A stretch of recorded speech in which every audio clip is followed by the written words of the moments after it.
बिस्मिल्लाहिर्रहमानिर्रहीम। अस्सलाम वालेकुम फ्रेंड्स, आप देख रहे हैं मेरा यूट्यूब चैनल गैरीजन फार्मेसी 92। आज का हमारा टॉपिक जो है कौन सी सेफ़ मेडिसिन्स हैं जो एंटी फंगल मेडिसिन्स हैं जिनको हम प्रेगनेंसी के दौरान इस्तेमाल कर सकते हैं। तो सबसे पहले क्लोट्रीमाज़ोल जो है, क्लोट्रीम के नेम से हमें ड्रॉप और इसके अलावा जो है टॉपिकली अप्लाई करने के लिए क्रीम्स और ऑइंटमेंट्स जो मार्केट में अवेलेबल होती हैं। ये विजाइनल यीस्ट इन्फेक्शन के लिए सेफ़ मेडिसिन है।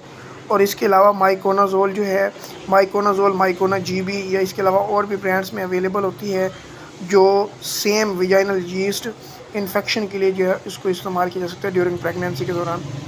इसके अलावा टर्बीसेल जो है हमारे पास अवेलेबल होती हैं जिसके अंदर टर्बिनोफिन होती है 125 और 250 मिलीग्राम की स्ट्रेंथ में। और क्रीम और ऑइंटमेंट टॉपिकली भी इसके लिए अवेलेबल होती हैं जो स्किन और नेल इन्फेक्शन के लिए बेहतरीन किरदार अदा करती हैं। और निस्टेटन जो है हमारे पास एंटी फंगल मेडिकेशन है जो हमारे पास नील स्टेट ड्रॉप के लिए की सूरत में अवेलेबल होती है मार्केट में।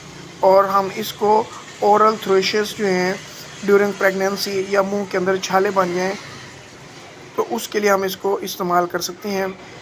फ्रेंड्स, मेरे चैनल को सब्सक्राइब करें ताकि आपको इससे अच्छी और इन्फॉर्मेटिव वीडियोस की हम फराहम की जा सकें। शुक्रिया।